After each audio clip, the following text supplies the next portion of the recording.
नमस्कार मैत्रिणींनो, श्री स्वामी समर्थ. स्वागत आहे तुमचं माझ्या यूट्यूब चॅनलवरती. तर आज आपण एक नवीन व्हिडिओमध्ये भेटलेलो आहोत. तर आज आपल्या नवीन व्हिडिओमध्ये तुमचं मनापासून स्वागत. आणि आजचा व्हिडिओ खरंच खूप महत्त्वाचा आणि इम्पॉर्टंट होणार आहे. व्हिडिओ कुठेही स्किप करू नका, व्हिडिओ पूर्ण पहा. तर आज आहे आपलं नागदिवे आणि नागदिवेचं पूजन आहे. तर तुम्ही या ठिकाणी बघू शकतात की उर्वरित अशा पद्धतीने मी नागदिव्याची पूजा कशा पद्धतीने केलेली आहे.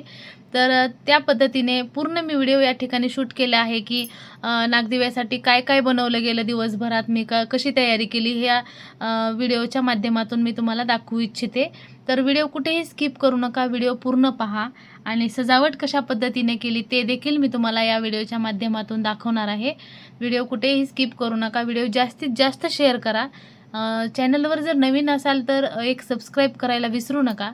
आणि नोटिफिकेशनचं बटन ऑन करा, जेणेकरून मी अपलोड केलेले सर्व काही व्हिडिओ तुमच्यापर्यंत येऊन पोहोचतील.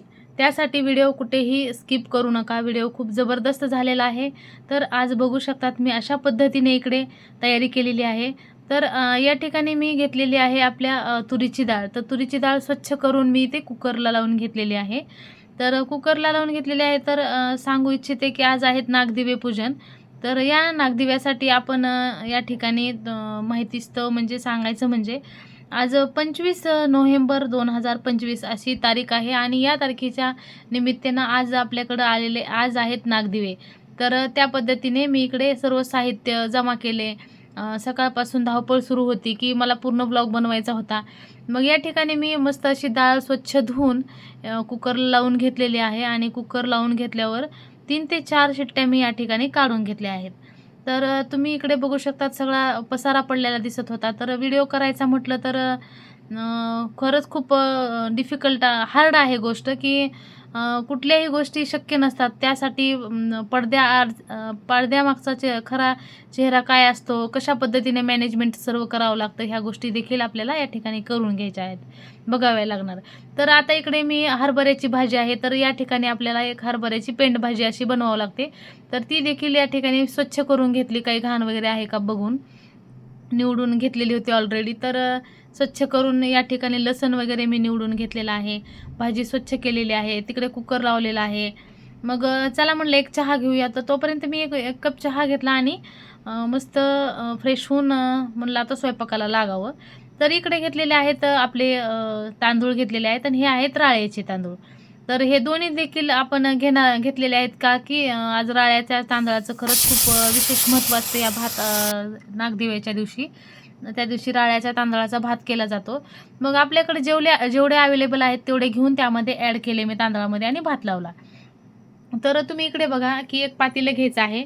आणि तुम्हाला वाटत असेल की ही पाचट कशाची, तर या ठिकाणी आपण घेतलेली आपल्या घरी मका अवेलेबल होती. तर मकाचं जे वरचं कव्हर असतं तर त्याची पाचट घेऊन मी या ठिकाणी स्वच्छ धुवून आणलेली आहे. ती पातेल्याच्या बुडाला टाकली.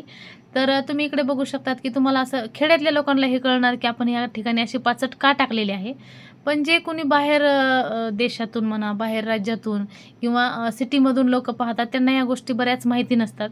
तर तुम्ही इकडे बघा, तर पुढं कंटिन्यू करा. तर मी या ठिकाणी करून घेणार आहे आता आपलं पेंडभाजी. तर हरभऱ्याची पेंडभाजी या ठिकाणी करून घेणार आहे. त्यासाठी मी इथे गॅसवरती एक कढई ठेवून घेतलेली आहे. ती गरम करायला ठेवलेली होती. आणि गरम झाल्यावर त्यामध्ये जिरे मोहरी तडतड करून घेतली. आणि नंतर मी काय केलं, ती स्वच्छ धुवून घेतलेली भाजी आपण कढईमध्ये टाकणार आहोत. आणि चवीनुसार लसण मीठ तिखट या ठिकाणी टाकून घेतलेलं आहे मी. आणि मस्त अशी परतून घेतलेली आहे भाजी. तर सांगायचं म्हणजे आजच्या ह्या पेंडभाजीला शेंगदाण्याचा कुट्टा नाही घातला तरी चालतो आणि घातला तरी चालतो. मग ती आपापली चॉईस आहे. तर मला या ठिकाणी कुट्टा नव्हता घालायचा, त्यामुळे मी या ठिकाणी शेंगदाण्याचा कुट्टा वगैरे काही घातला नाही. तर इकडे आपली मस्त अशी पेंडभाजी तयार झालेली आहे. तर त्यामध्ये आपण टाकलेलं आहे चवीपुरतं मीठ आणि चवीपुरतं लाल तिखट.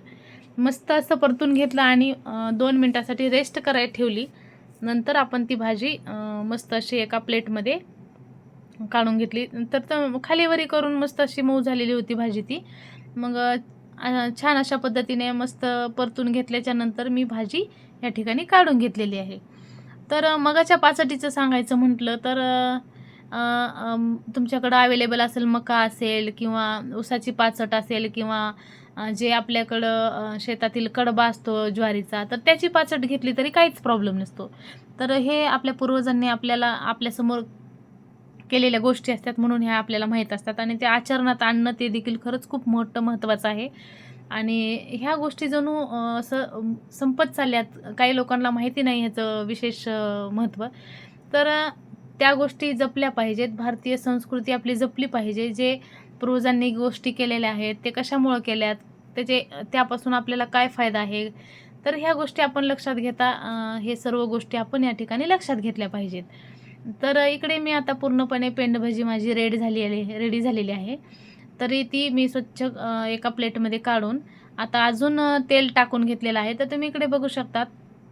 आपल्या चॉईसनुसार काय 2, 3, 4 चमचे असं मी या ठिकाणी तेल टाकून घेतलेलं आहे. तर पळी छोटी असल्यामुळं तुम्हाला वाटत असेल की खरंच कितीतरी जास्त टाकायल्यात, पण नाही. असो, तर मी टाकलं या ठिकाणी तेल आणि मस्त अशी कढई तापलेली होती आणि त्यामध्ये तेल टाकलं तर तेही छान असं गरम झालं होतं तेल. तर इकडे बघू शकतात आपण त्यामध्ये टाकलेले आहेत मोहरी आणि जिरे देखील या तेलामध्ये आपण टाकून घेतलेले आहेत आणि ते छान अशा पद्धतीने तडतड करत आल्याच्या नंतर आपण त्यामध्ये टाकून घेतलेला आहे लसण. तर लसण हा चवीनुसार आपल्याला कमी जास्त तुमच्या चॉईसनुसार इथं टाकून घ्यायचं आहे. तर या दिवशी तिखट वरण न करता या दिवशी साधं वरण केलं जातं, म्हणजे सपक वरण केलं जातं.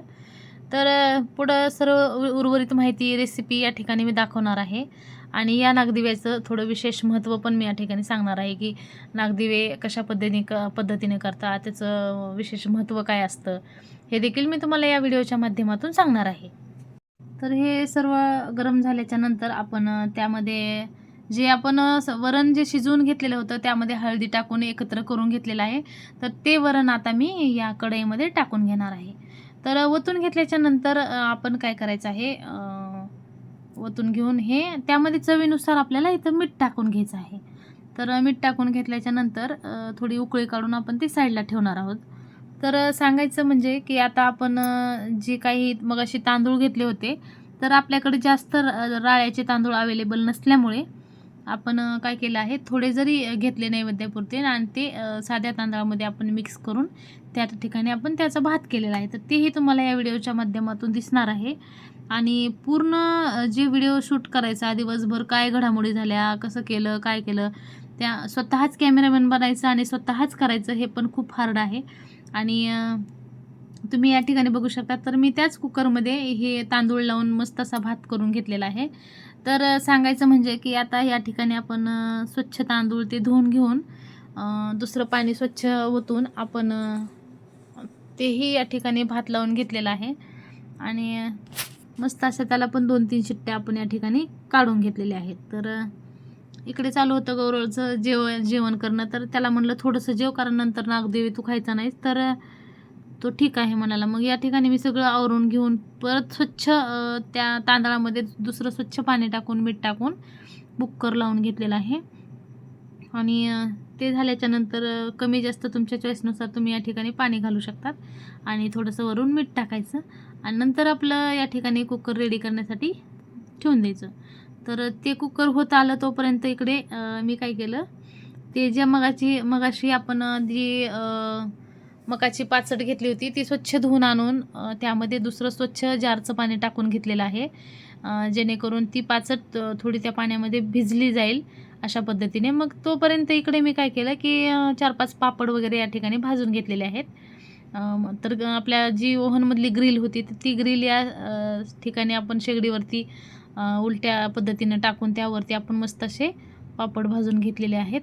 आणि दुसरं सांगायचं म्हणजे तर हे सगळं होत होतं इकडे आणि म्हणलं चला आता आपण या ठिकाणी पीठ वगैरे सगळं मळून घ्यावं आणि परत अजून चहाचा एक ब्रेक केला, कारण हे नॉनस्टॉप व्हिडिओ होता, शॉर्ट करू मी बनवलेला आहे. तर म्हणजे खूप वेळ गेला माझा हे काम बघत करण्यासाठी. तर मग दुसरा पण चहाचा वेळ आला, तोही मी या ठिकाणी चहा घेतलेला आहे आणि तुम्ही इकडे बघू शकतात अशा पद्धतीने मी या ठिकाणी पापड भाजून घेतलेले आहेत.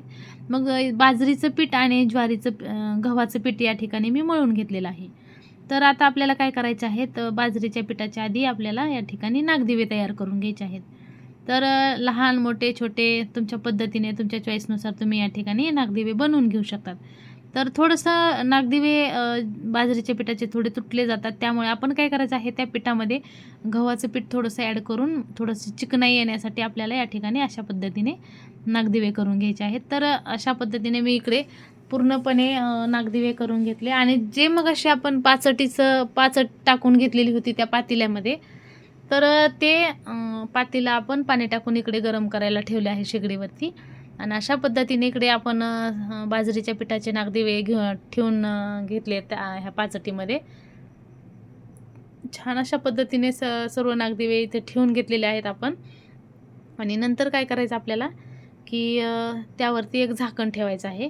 तर त्याला 5 ते 7 मिनिटासाठी या ठिकाणी आपण रेस्टसाठी ठेवलेलं आहे, त्या शिजवून निघण्यासाठी, वाफवून निघण्यासाठी.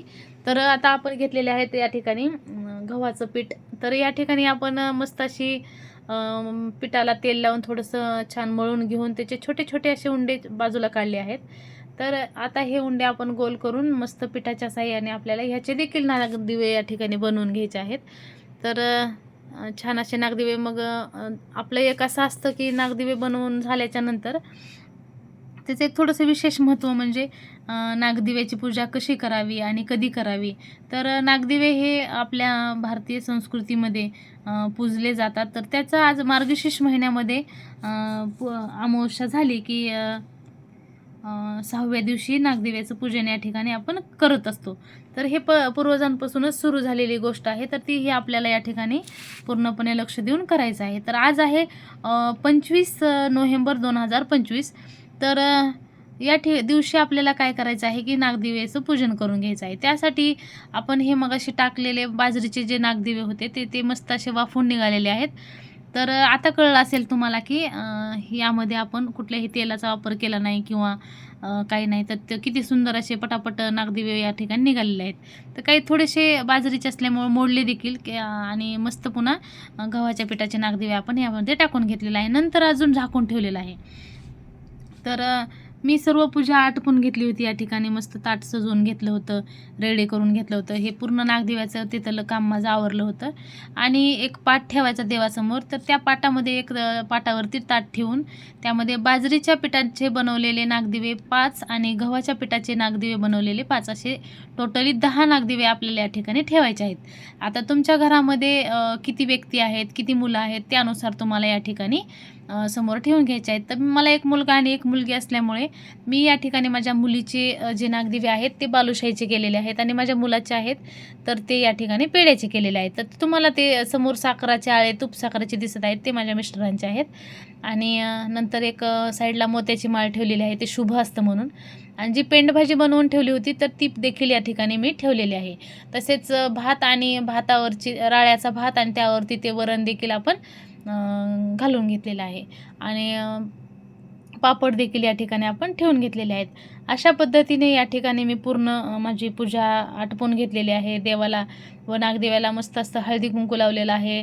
सगळे दिवे प्रज्वलित केलेले आहेत आणि फुलांपासून अशी सुंदर रांगोळी काढलेली आहे. तर तुम्ही या ठिकाणी बघा की कुठल्याही गोष्टीमागं कष्ट खूप असतं. त्यामुळे प्रत्येक गोष्ट ही मनापासून जोपासली पाहिजे. केल्याने होत आहे रे, आधी केलेची पाहिजे. तर सांगायचं म्हणजे नागदिवे पूजेसाठी कणकीचे बाजरीचे नागदिवे बनवले जातात. हे दिवे नागदेवतेचे स्मरण पूजन आहे, ज्यामध्ये घरात किती लोक आहेत तितके दिवे इथे या ठिकाणी लावून घ्यायचे आहेत. प्रसादाकरिता गोड नैवेद्य दाखवायचा आहे. आणि तुम्ही इकडे बघू शकतात थाळीमध्ये फुलं, अक्षदा, गंध सर्व गोष्टी आपण या ठिकाणी घ्यायच्या आहेत. आणि छान अशा पद्धतीने विधीपूर्वक आपल्याला या ठिकाणी पूजा करून घ्यायची आहे.